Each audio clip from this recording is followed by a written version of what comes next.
Bonjour à tous et bienvenue sur votre web radio Jenna. Aujourd'hui, nous sommes dans 25 minutes pour convaincre avec le collectif des associations contre l'impunité au Togo, CACIT. Comme vous le savez, l'organisation depuis quelques années organise, on va dire, chaque année une nuit, c'est la nuit des droits de l'homme pour primer les acteurs, les institutions ainsi que les médias engagés en faveur des droits de l'homme au Togo. Nous recevons dans cette émission 25 minutes pour convaincre Doris Guenvia. Elle est du CACIT. Doris, bonjour. Bonjour Edwige. Comment vous allez? Très bien. Alors, Dieu merci. dans 25 minutes pour convaincre, on essaie également de connaître ce qu'on reçoit comme invité. Parlez-nous d'abord de vous. On sait que vous êtes engagé pour les droits de l'homme, mais votre spécialité, Doris Guenvia, les gens vont dire oui, on la voit toujours battante au niveau du CACIT. Mais qu'est-ce que vous faites? Intéressant. Doris Guenvia, juriste de formation, communicante de formation. Ouais, c'est tout. Donc vous êtes juriste et c'est grâce à, on va dire, à ce portefeuille que vous êtes au niveau du collectif. Les deux. Parce deux, que le poste que j'occupe me permet de faire appel à ces deux capacités-là, puisque je suis la responsable du département de promotion. Et bon, dans mon département, je suis amenée à beaucoup communiquer vers l'extérieur parce que nous faisons des sensibilisations, des renforcements de capacités, du plaidoyer. Donc, ça nécessite autant des connaissances juridiques qu'une bonne communication. Pour pouvoir réussir votre mission au niveau du département. Ouais. Alors, on va s'intéresser maintenant à la nuit des droits de l'homme que vous organisez chaque année. Dites-nous d'abord, c'est quoi cet événement? Je pense que tu avais tout dit au début. Donc, je n'ai plus besoin d'ajouter quelque chose. Ont besoin que vous expliquiez un peu. Non, le concept de la nuit des droits de l'homme, c'est en fait un concept pour valoriser ce que nous faisons.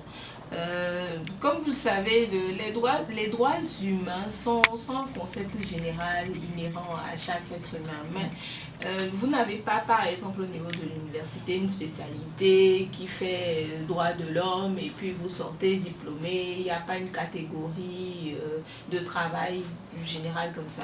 Mais vous avez beaucoup d'organisations, d'associations qui travaillent sur ces droits-là. Donc, c'est de mettre la lumière sur elles, sur ces institutions, sur ces personnes, sur ces journalistes comme vous, qui chaque année, malgré les difficultés inhérentes à la situation sociopolitique du pays, essaient quand même de travailler pour un mieux vivre ensemble, pour le respect des droits humains. Et donc, c'est pourquoi vous avez lancé cette nuit des droits de l'homme. Et la nuit, comment ça se déroule? On vient, on mange ou qu'est-ce qui se passe? C'est ça. Parce que quand les auditeurs de Radio Jenna vont entendre qu'il y a la nuit des droits de l'homme, certes, en principe, tout le monde peut venir. En fait, c'est une soirée de récompense, c'est une soirée de remise de prix. Donc, nous avons différentes catégories. Cette année, nous avons retenu 14 catégories. Sinon, traditionnellement, nous en avons 18.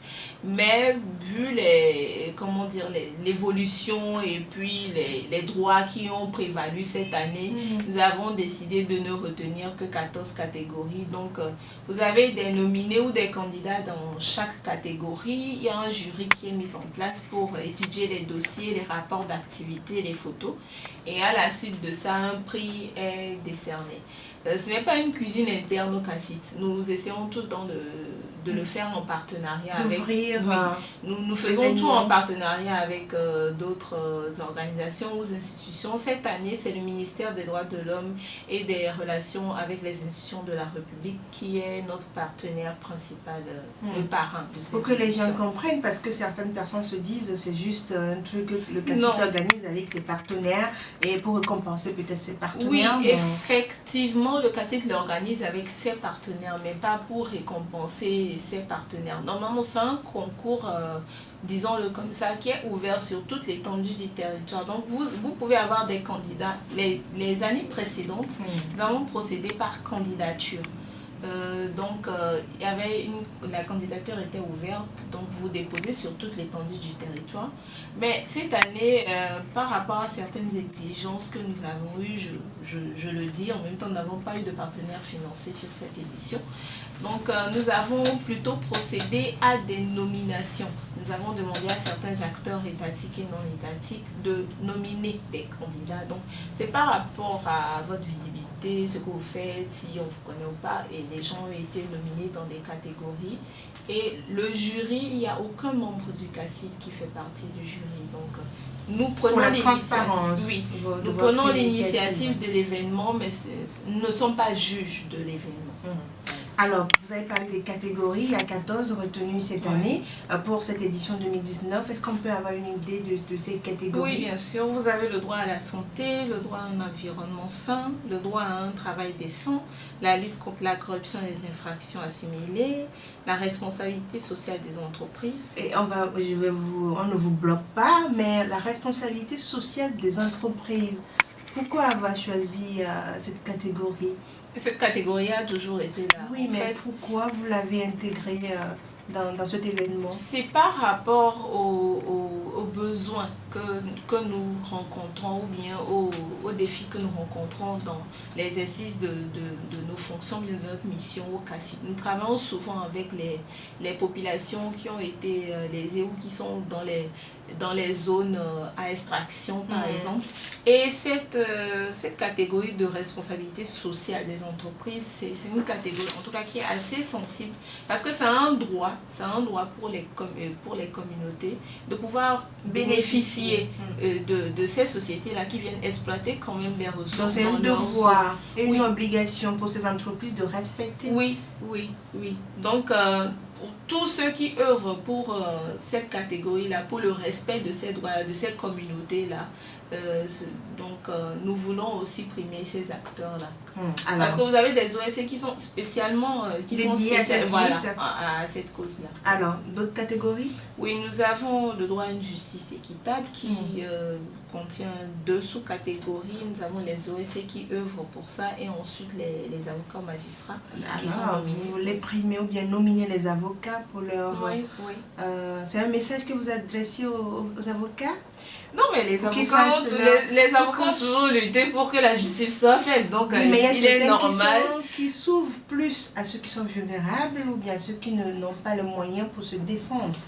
Oui, c'est des critères à prendre en compte, mais bon, en général, les avocats sont nominés. Certains avocats sont nominés par leur père.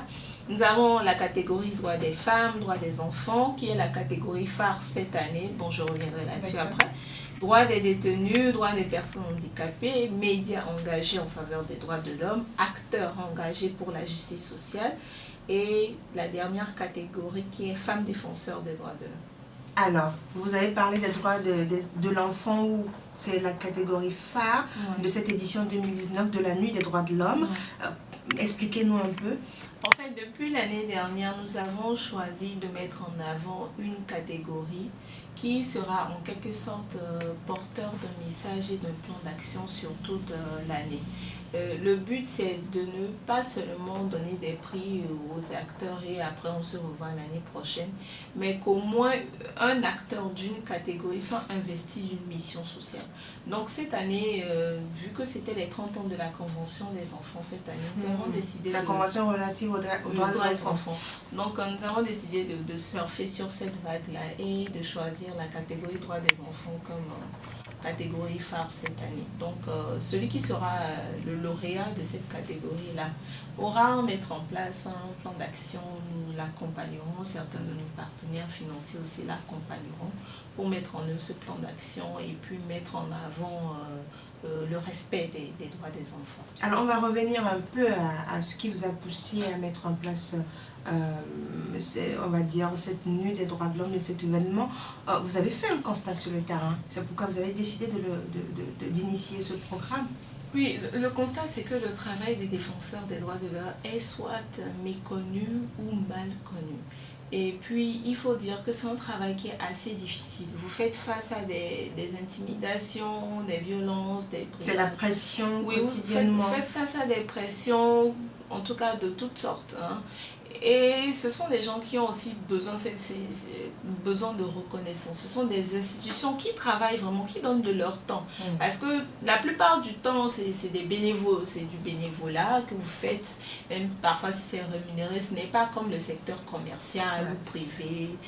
Voilà, donc ce sont les gens qui sont engagés quand même pour la société, pas pour leur bien-être personnel, mais pour la société. Donc nous avons jugé bon quand même de pouvoir avoir un événement qui les porte une fois par an, qui les soutient, voilà, c'est des reconnaissances à leur niveau pour le travail qu'ils font. Encourager les acteurs ou organisations à poursuivre dans leur lutte. Oui, donner de la visibilité à leurs actions aussi. Alors, l'objectif final de ce projet, c'est d'encourager quand même chaque acteur, chaque institution à pouvoir mieux faire, à faire plus et à mieux faire.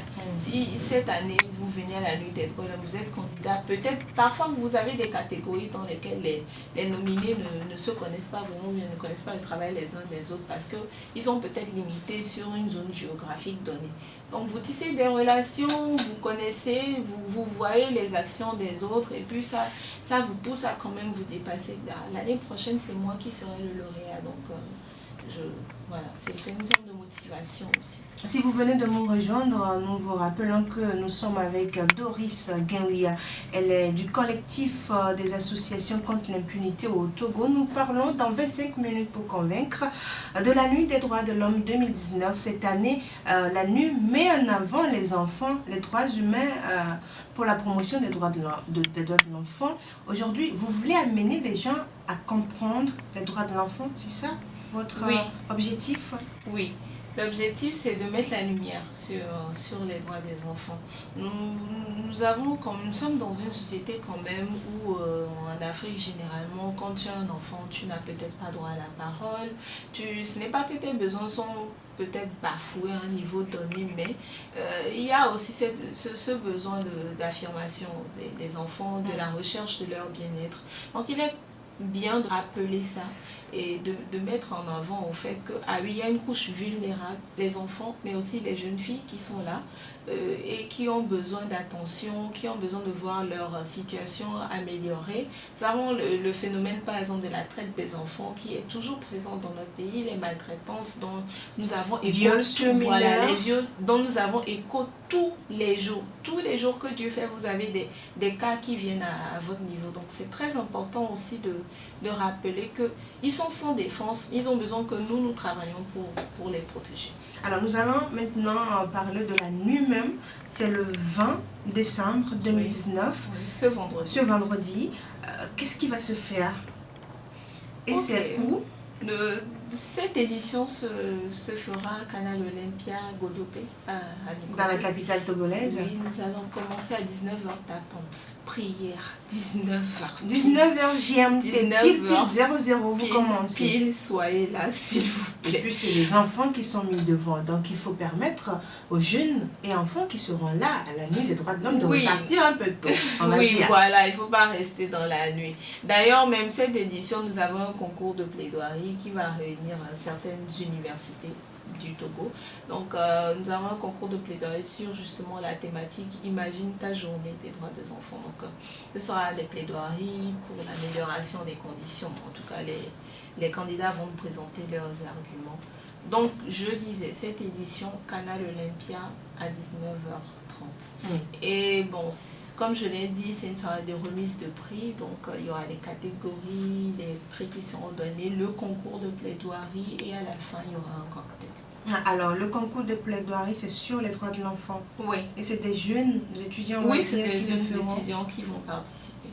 Le meilleur, c'est une seule personne qui sera primée? Non, c'est une équipe de 2 personnes. Donc, le meilleur, ce sera l'équipe d'une université donnée. Ce ne sera pas une personne toute seule. Alors, nous allons maintenant braquer nos projecteurs, on va dire, sur le CACIT, le collectif des associations contre l'impunité au Togo, parce que c'est le CACIT qui organise la nuit des droits de l'homme. Expliquer à nos auditeurs ce que fait le CACIT. On sait que c'est le collectif des associations contre l'impunité au Togo, mais que fait exactement le CACIT? Alors, le CACIT est une association qui œuvre dans le domaine des droits humains. Comme vous l'avez dit, nous travaillons sur diverses thématiques, la bonne gouvernance, la démocratie, la justice traditionnelle un peu, parce que nous avons des associations membres qui travaillent sur la thématique, sur les divers droits économiques et sociopolitiques, et socioculturels plutôt, et les droits civils et politiques. Donc, nous avons 4 départements principaux. Le département de la protection, le département de la promotion, le département du développement organisationnel. Et dernièrement, nous avons étendu notre couverture au niveau régional pour créer un département qui va s'occuper de tout ce qui est affaires régionales, du CACIT. Et sur toutes ces thématiques, entre autres actions, nous faisons le monitoring, nous faisons les observations, nous faisons de l'écoute. Nous avons un pôle d'avocats qui nous accompagne pour les dépôts des plaintes au niveau national et au niveau régional. Nous avons un pôle de journalistes qui fait le monitoring des médias avec nous et qui nous accompagne sur diverses thématiques. Nous faisons des sensibilisations, des renforcements de capacités. Quand je dis sensibilisation, ce n'est pas forcément rassembler les gens en un lieu et leur parler. Ça passe aussi par des outils de communication comme des petites vidéos, des messages sur les réseaux sociaux, vos pages officielles. Voilà, ces genres de choses. Ça passe aussi par des comportements, des attitudes que vous adoptez en tant que travailleur ou bien membre du réseau CACIT. Prenez position en tant que défenseur des droits de l'homme.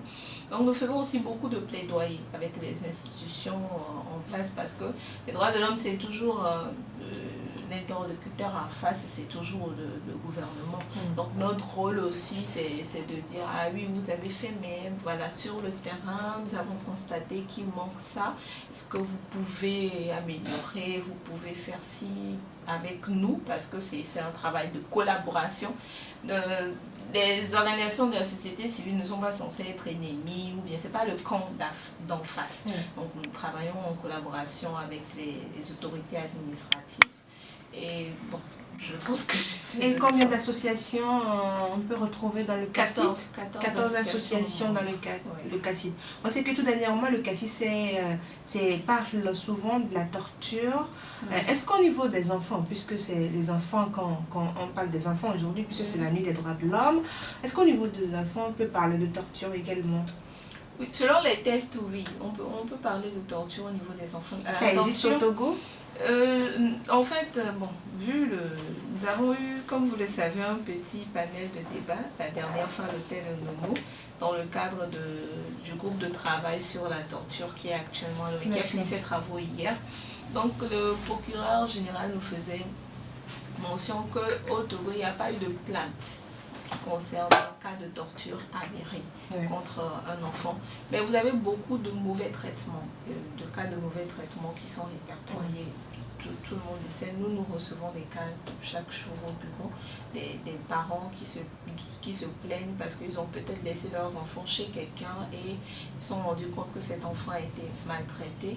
Vous avez même des cas avérés d'adolescents que les parents ont maltraités. Donc oui, ce sont les cas que nous rencontrons chaque jour. Globalement, comment, si on vous demande la situation aujourd'hui des droits de l'enfant, comment vous, en tant que juriste, et vous êtes au niveau du CACIT, vous voyez on va dire, la vie des enfants au Togo, leur situation? Parce que vous avez parlé de la maltraitance, vous avez parlé de viol, vous avez parlé de beaucoup de choses. Oui, je ne serais peut-être pas la personne la mieux indiquée pour répondre à cette question, parce que nous avons un département de protection qui s'occupe de l'écoute, du suivi des cas là que nous rencontrons. Mais disons que comme cette année, la lumière a été faite sur les droits des enfants, nous avons aussi reçu beaucoup de rapports faisant état de certains chiffres, surtout au niveau des jeunes filles qui ont subi beaucoup de violences, des cas d'excision, des cas de maltraitance qui ont conduit peut-être certains à abandonner les écrans, en tout cas avec beaucoup de répercussions. Je pense que le défi est toujours là. Nous devons travailler pour plus pour que la situation soit beaucoup plus améliorée. Parce que quand les enfants, c'est l'avenir de la nation, hein, ce sont nos trésors. Donc nous devons travailler. C'est vrai que le CACIT n'est pas spécialiste, n'est pas une association spécialisée dans la promotion, la protection des droits des enfants. Mais nous travaillons beaucoup avec beaucoup d'associations qui sont dans le domaine. Nous avons même des associations membres qui sont spécialisées dans ça. Donc oui, les violences sont toujours là, les cas d'abus sont toujours répertoriés. Donc je pense que surtout avec les périodes électorales qui s'approchent et les 2 dernières années, les cas que nous avons eu dans le monitoring des manifestations et des élections où des enfants ont été entraînés alors qu'ils n'ont même pas l'âge légal pour voter. Pour manifester ou bien pour voter. Ils sont entraînés justement dans ces groupuscules de violence avec les conséquences que nous avons eues, des morts d'enfants. Des enfants blessés, oui. Parfois. Donc c'est vraiment un défi que nous devons relever pour la paix, pour la consolidation de la paix dans le pays et aussi pour un mieux vivre ensemble social. Alors, selon vous, comment on peut arriver à protéger un enfant qui est en situation, on va dire, dans une situation dangereuse, par exemple, vous parlez de manifestations ou autres, comment on peut arriver à protéger cet enfant? Je dirais que l'information, c'est le pouvoir. Tout passe d'abord par la sensibilisation. Non seulement l'enfant lui-même doit savoir que dans ces genres de manifestations, d'abord, je ne dois pas me trouver. Je n'ai pas, ce n'est pas qu'il n'est pas concerné. Je n'ai pas l'âge pour être là où... L'âge d'abord de voter ou d'être entraîné dans ces genres de choses. Mais aussi savoir les risques qu'il peut courir. Parce que les gens ne mesurent pas forcément les risques qu'il y a dans certaines zones de tension. Normalement, les manifestations sont pacifiques. Hein. Mais si on observe un peu la situation ces dernières années, on peut quand même, quand la situation commence par dégrader, on peut savoir quelle attitude adopter, à partir de quel moment je dois quitter la manifestation, à partir de quel moment je dois coopérer. Il y a certains parents qui viennent avec leurs enfants. Voilà, les parents doivent laisser les enfants à la maison. Les parents aussi doivent savoir quelle attitude adopter justement avec les enfants. Vous êtes dans une zone où vous voyez qu'il y a... Vous voyez un enfant, il faut le renvoyer à la maison. Ce n'est pas leur place qui est là-bas. Donc, tout passe par les sensibilisations. La culture aussi de la paix et de la paix entre nous. Donc, il pourrait y avoir des manifestations sans aucune violence. Tout dépend de la manière dont nous concevons la chose et de la manière dont nous respectons aussi le droit de l'autre de ne pas manifester aussi et d'avoir une opinion politique différente de la nôtre. Donc, beaucoup de sensibilisation s'impose, non seulement sur les attitudes à adopter, sur la paix, sur la gestion non violente des manifestations, des conflits, pas forcément des manifestations, mais des conflits aussi entre individus, mais aussi sur les droits des enfants. Donc, le problème ne se pose pas principalement, uniquement dans le cadre des manifestations. Le problème se pose dans nos familles aussi, hein, quand les parents se disputent et que malheureusement les enfants sont impliqués, quand on ne gère pas bien, que les enfants se retrouvent dans des groupuscules violents avec des comportements, voilà. C'est aussi une question d'éducation à la paix.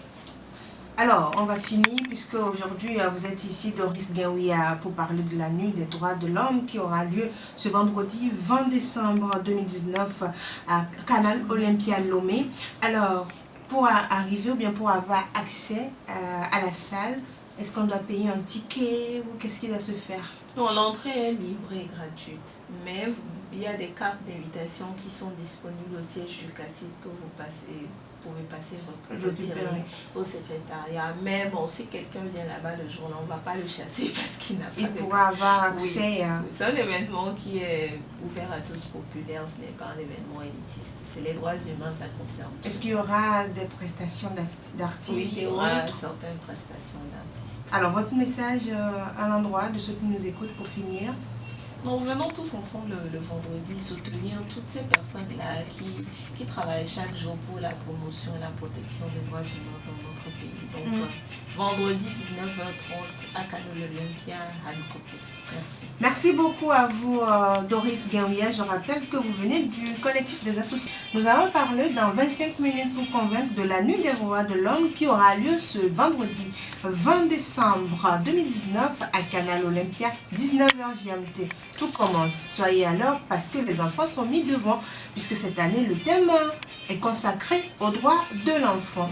Merci beaucoup à vous de nous avoir suivis. C'est tout pour cette émission. Je suis Edwigia Bedo. À la réalisation, c'était Rémi Oupati. On se donne rendez-vous très prochainement.